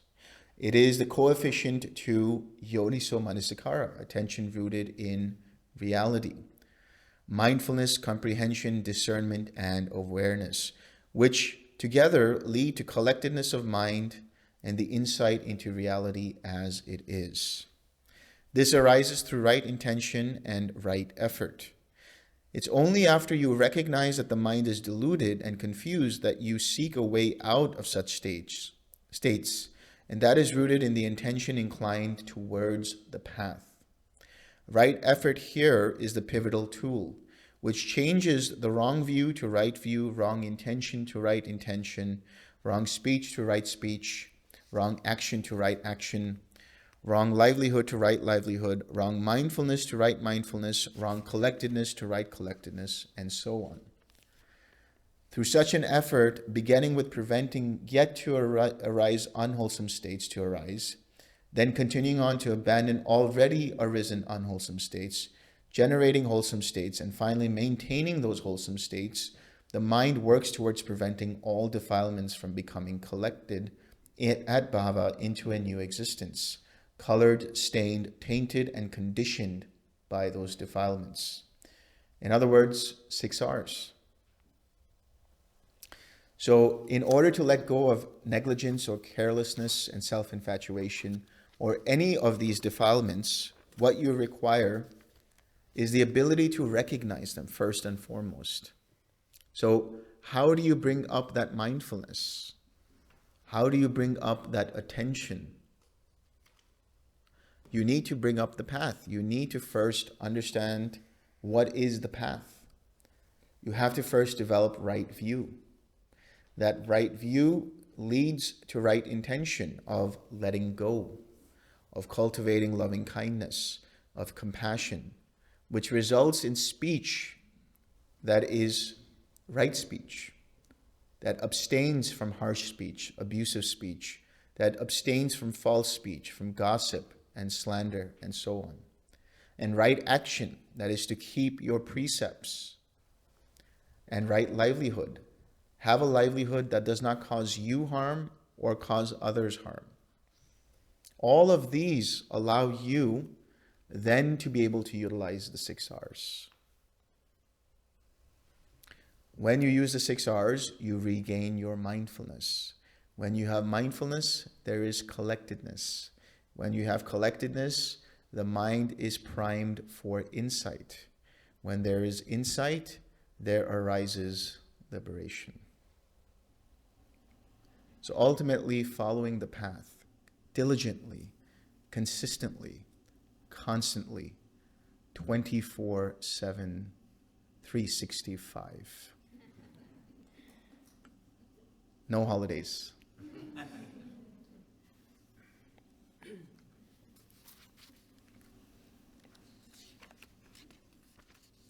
And then we'll talk about a little bit about the different underlying tendencies, because these are what underlie the feeling. When you have a painful feeling, or let's start with a pleasant feeling. When there's a pleasant experience, what can arise is an underlying tendency towards craving. So you see something that is pleasant, pleasing to the eye, pleasant to the ears, and so on. And what happens? The mind immediately engages with it and says, this is pleasing to me. I like this. And if the mind holds on to that, then the underlying tendency in that feeling arises and gives rise to craving. If it's a painful feeling, the mind says, this is painful to me. I don't like this. And in that unpleasant, painful feeling, there arises the underlying tendency towards aversion. When the mind holds on to that, there arises aversion in full-blown craving. The underlying tendency to ignorance can underlie pleasant feeling, painful feeling, and neutral feeling. That underlying tendency towards ignorance is to ignore the Four Noble Truths, to have a lack of attention and mindfulness. Then there's the underlying tendency towards doubts. Doubts in terms of being confused about whether this is a wholesome state of mind and an unwholesome state of mind. How do you recognize the difference between a wholesome state of mind and an unwholesome state of mind? How do you know what is wholesome and unwholesome? If there's craving. Yes. Unwholesome creates tightness and tension in the mind. Wholesome creates space in the mind. Wholesome liberates the mind. Unwholesome binds the mind.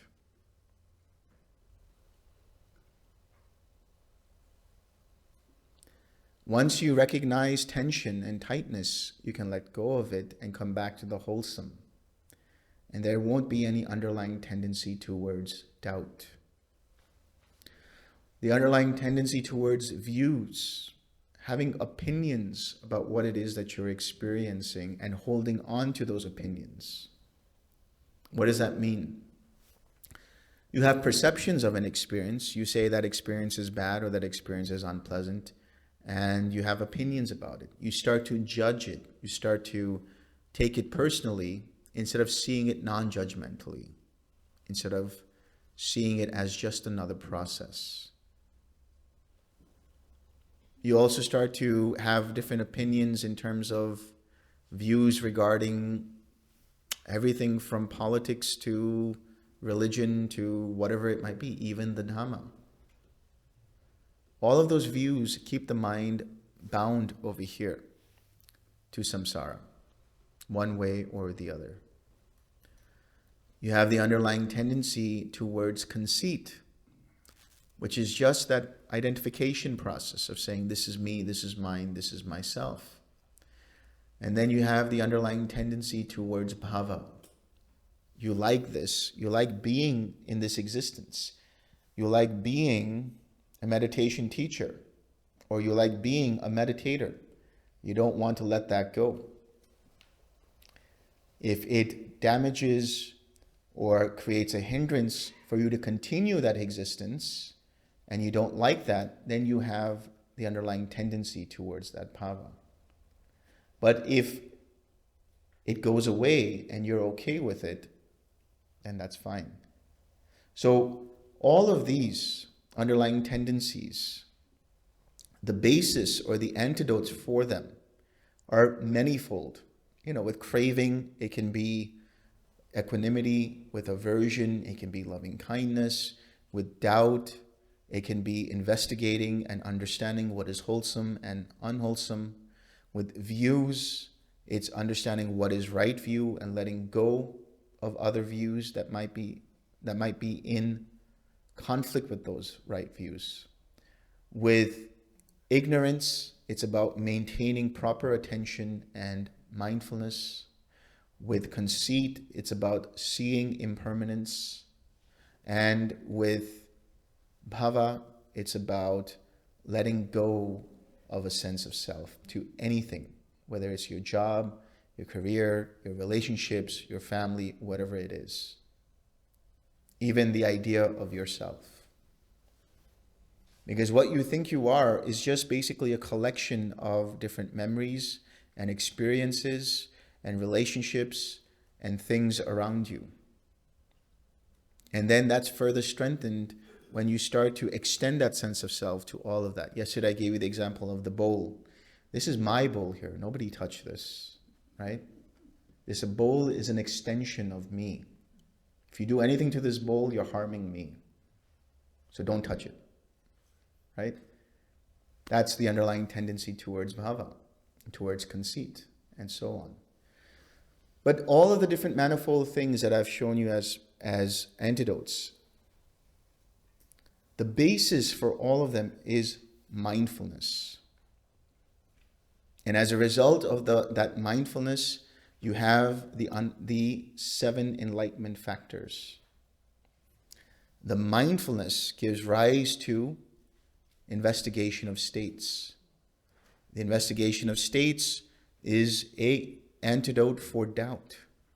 That investigation of states gives rise to energy and effort. That effort gives rise to joy.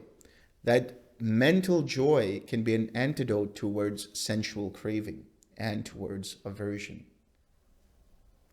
That joy then gives rise to tranquility. That tranquility can be an antidote towards any kind of aversion, any kind of view, any kind of conceit, and so on. Then that tranquility gives rise to collectedness and equanimity. So if you have mindfulness, everything else will take care of itself. Mindfulness will naturally evolve into the rest of the enlightenment factors. That's how you let go of the underlying tendencies. The same with the hindrances. How do you let go of the hindrances? You need mindfulness first and foremost. And that is the 6 R's. That's the first step of the 6 R's, to recognize what is arising. As soon as you recognize, you bring in attention, you bring in mindfulness. And using the rest of the 6 R's, you also cultivate the factors of mindfulness. The factors of enlightenment.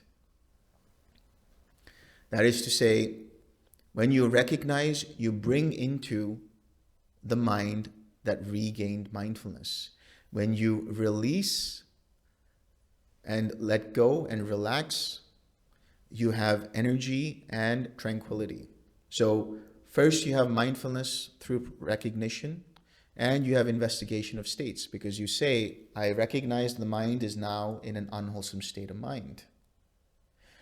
When you release and relax, you have the proper energy and tranquility that arises. When you re-smile, you bring up joy. When you come back to your object of meditation, you have collectedness. When you do that whole process, you have equanimity. So again, the answer is observe and 6R in conclusion. But so all of these are different parts and components of bhava. And they can concretize or solidify into the hindrances, into the fetters, and so on and so forth. Right? The fetters are basically that which bind you to samsara, that which don't allow you to live life fully in a way that you can experience everything without taking it personally. You can experience everything without it turning into craving or aversion. Right? You know the 10 fetters. Those fetters are a manifestation of bhava continuing to arise over and over and over again.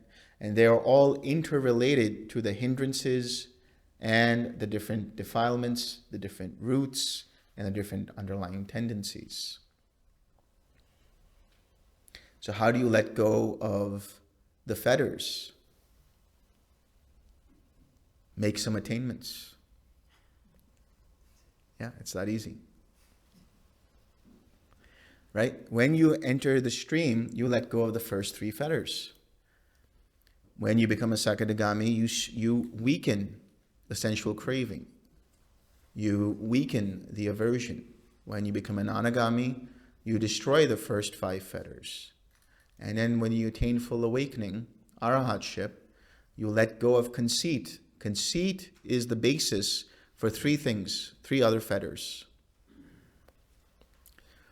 Conceit is the basis for restlessness, craving for jhana, and craving for arupa jhana. So, through the sense of conceit that this is me, this is mine, this is myself, the restlessness arises because you say, I'm not happy with how things are going right now in the present moment, because there's still an I and the world that is detached from that I, that sense of I. If you let go of the I, if you let go of the sense of self, then the mind is collected and settled naturally. That is why when you were doing the meditation a couple of nights ago, whenever that was, you experienced a level of quietude where you were in what was known as the signless. And being there was very little, if at all, the sense of I am, of conceit. That's why there was no vibration at all going on there. There was no restlessness going on over there.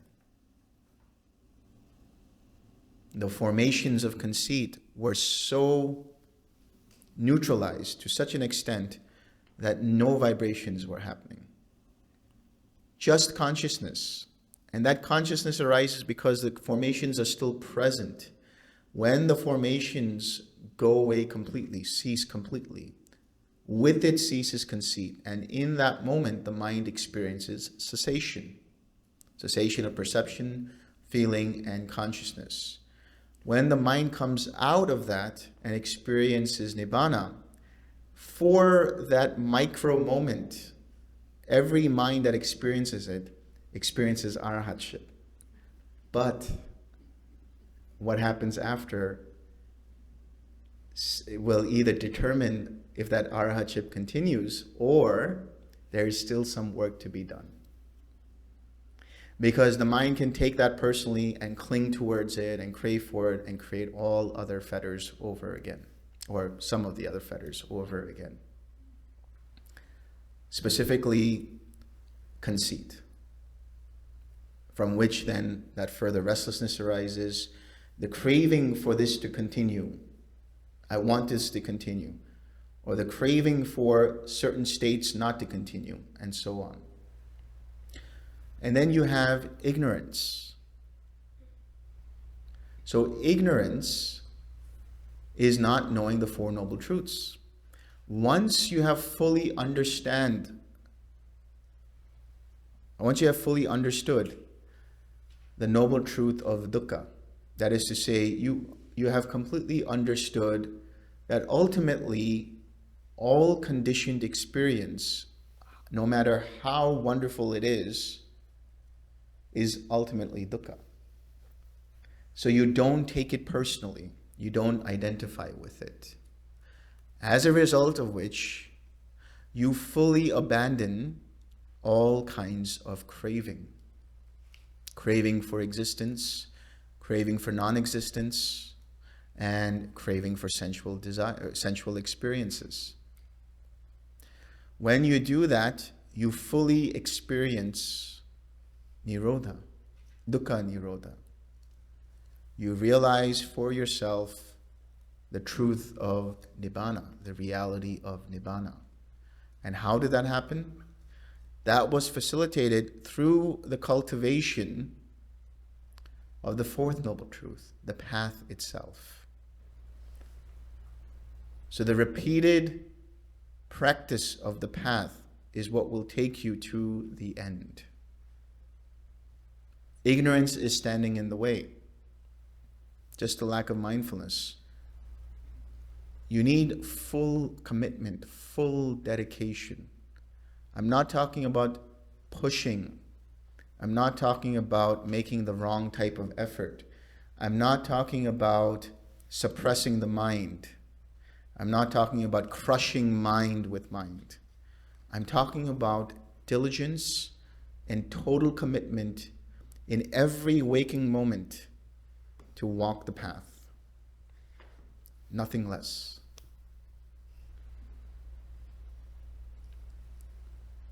That is the way to freedom, to liberation of the mind. Thus ends the talk.